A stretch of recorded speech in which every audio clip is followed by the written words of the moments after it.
understand, because that reinforcement protocol, until you have, like I said, until you end up having, we'll call them muscle, fiber bundles, but until you have a minimum of 40 fiber bundles that can be able to divide that 10% up into,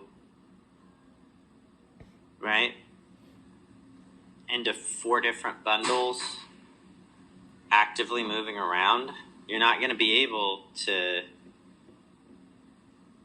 be successful. Like that's one of the key requirements of being able to, and even then what you have isn't the ability to do more than activate, not sustain against outside. Then they're going to start adding those reinforcements. Some of that's okay, but you want to make sure that when you finally get to the point where your 10% pushes a little, you can't try and push more. You have to just hold it at whatever it does. And then what will gradually happen is that 10% will push them further and further. Otherwise, all you're doing is breaking muscle tissue down, and now you're damaging and then you're behind the scale. Yeah, you're worse off than before. Right. Now, in the beginning, we're trying to get that neural pathway activation, because in the beginning, you may want to engage, but only have half of what you're asking for actually show up as an engagement, just because the neural pathways are fried. Right? But working these, and the more of these he's doing, asking you to use them in different directions, you're finding you did not know how many different parts of your lower leg and foot there were. Right? Yeah. He also told you, Inglar, if this goes right, you're never going to be able to use one of those foot massage maps that they give you that tell you if you do that ever again, it will be wrong. Those only work for people with no muscles in their feet. I said I don't like massages anyway. It works for If somebody with good feet, she goes, like, look at this. He brings up one of the videos of my foot. See that? That ain't normal.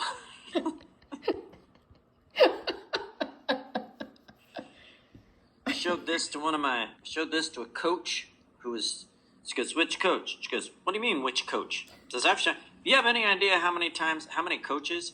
She goes, no, this isn't the weird internet crap that you were told that you weren't allowed to do. He said, but the amount of sports coaches that have flipped their shit over seeing these ankle videos, oh my God.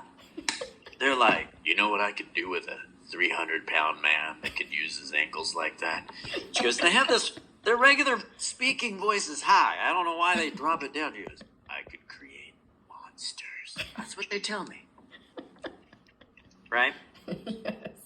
He's never had so many. I had a basketball coach who told me, if I don't have enough height on my team, if I train 3 of these specific exercises, I should be able to get an extra, hey Serge, I should be able to get an extra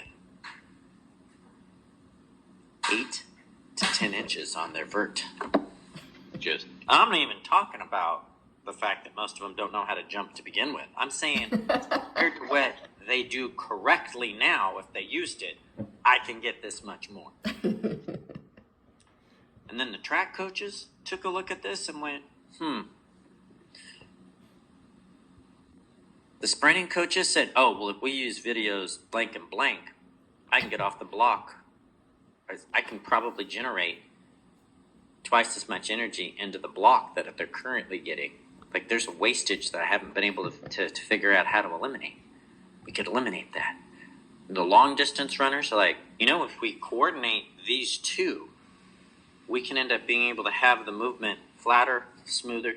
He's like, literally every sports coach, every one of basically the technique coaches for every sport at ASU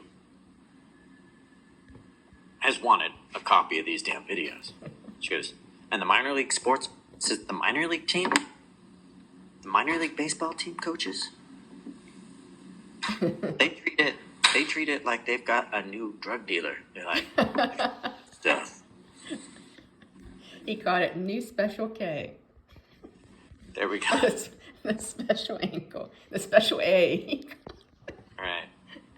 Because, and the best part is there's just this disembodied voice that's talking about what the hell this is. Because what's great is they all say the same thing. He goes, like, don't be put off at first because the voice is going to kind of be a normal voice, but it basically treats you like you're a smart person that's been a dumbass. Right? Yes. Also, one of his favorite parts of one of the exercises, it's like number 3 or 4, I can't remember, but he'll reference each one at different points, and it's one where you say, "Oh, clearly I need to work on this too." But it's how you say it that's so transparent and on point. And he was like, "That's what people need to say. Coaches, I rarely ever hear them ever say, I need to work on anything. They just think they're God." And he's like, "I love that it's right here. No, I gotta soup this up myself." Yeah, soup this up. I've definitely let this slip compared to the others. So now he'll use that line. To quote a fox, "I better work on this too."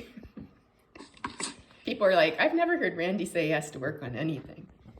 Thank God for that fox. Finally, he's not as much of a jackass. He's a jackass 0.9582. He's brilliant at what he does. Absolutely brilliant. Yes, he's brilliant, and I'm hoping that they'll make our new Tracer exercise. The lady might actually make some cool ones for dancers, so that would be nice. I did tell